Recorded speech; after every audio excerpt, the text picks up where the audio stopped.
Siapa dulu yang percaya sama SMS dari hantu penasaran? Nih, contoh SMS-nya begini nih.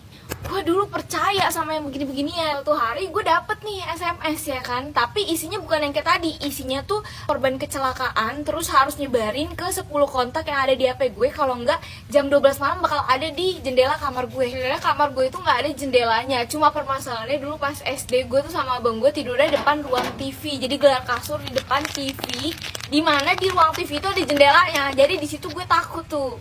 Gue takut nih setan tiba-tiba muncul. Makanya tetap gue sebarin ke 10 kontak gue. Yang padahal tuh sebelum gue sebarin, gue udah ngasih tau ke mak gue dulu nih, ini ada SMS yang begini nih. Terus mak gue ya biasa lah, kayak udahlah itu paling SMS iseng doang. Cuma di situ gue tidak mendengarkan omongan mak gue, karena gue mikir lah mak gue mah enak di dalam kamar kagak ada jendelanya. Gue yang di depan TV ada jendela di atas kepala gue, kalau dia tiba-tiba muncul bagaimana? Apakah permasalahan selesai? Tidak, karena kontak yang gue punya itu cuma 8. Gue cuma punya nomor teman-teman gue tuh ada 8. Karena itu sebenarnya juga bukan HP gue, HP mak gue. Karena kan itu masih SD sekitar kelas 4 deh kalau nggak salah. Jadi gue cuma nyebarin ke 8 kontak, tapi karena gue cerdas, gue ngirim 2 kali ke kontak yang sama gitu. Gue kan pernah mention ya kalau misalnya gue tuh nggak pernah ngalamin kejadian horor. Nah, gue tuh inget sebenarnya gue ada, tapi itu juga gue masih bingung sih itu tuh beneran atau cuma halu doang gitu. Kejadiannya pas masih SD. SD itu gue anaknya sangat penakut, takutan banget. Lo tau gak sih yang SMS random gak jelas gitu, yang pokoknya di bawahnya tuh pasti dia ngomong kayak gini, sebarkan SMS ini, kalau tidak jam 10 malam saya akan ada di jendela rumahmu. Kayak itu gue percaya dan gue sebarin, bener-bener disuruh ke 8 orang, gue 8 orang, kalau bisa gue lebihin 10 orang. Pokoknya gue bener-bener takut deh sama setan gitu, takutan setan daripada sama orang tua gitu. Orang tua gue lawan, setan gak berani. Nah suatu hari nih, gue abis diceritain dari temen gue nih, katanya nenek gayung udah deket di daerah rumah gue. Percaya gue nenek gayung tuh ada gitu. Terus mana pas hari itu mak bapak gue lagi pergi ninggalin gue sekeluarga minggat gitu. Enggak dong, nggak tahu lagi kemana. Terus abang gue main seperti biasa, tidak pulang-pulang seperti Bang Toib. Gue tidak tahu main kemana. Terus di rumah sendirian.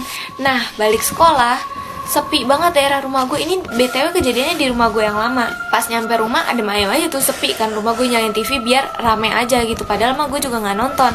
Itu gue sambil nungguin mau berangkat sanggar. Sanggar gue itu jam 2:30. Di situ posisinya masih 1:30, masih lama tuh.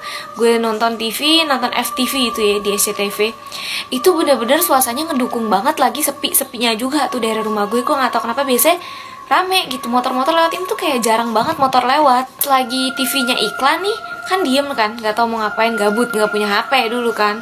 Terus tiba-tiba gue nggak dengar kok ada yang suara orang mandi. Kan kamar mandi gue pakai gayung ya, kagak pakai shower kan, karena kita nggak mampu gitu. Jadi pakai gayung, kok ada yang cebar-cebur nih. Gue pikir tetangga gue kan mandi gitu. Gue tempelin kuping gue di tembok gitu, sepi, kagak ada apa-apaan, tapi kayak ada suara jelas banget.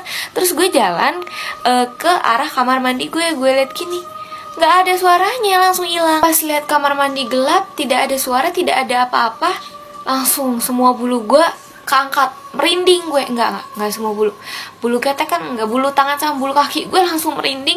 Gue langsung ngambil tas yang isinya perlengkapan buat nari, langsung gue cabut dari situ. Gila, gue takut banget. Kayak sejak itu gue nggak berani untuk tinggal di rumah sendirian. Yang padahal kalau di posisi sekarang, wah, gue foya-foya kalau misalnya di rumah sendirian, bebas gue. Tapi pada saat itu enggak, gue langsung trauma, gue nggak mau sendirian. Karena waktunya belum mulai buat sanggar gitu, di sana juga masih sepi, tempatnya juga belum dibuka. Akhirnya gue mampir dulu ke rumahnya Om Burhan. Enggak, gue belum kenal Om Burhan di situ. Gue kenal Om Burhan itu kalau nggak salah SMP ya, SMP.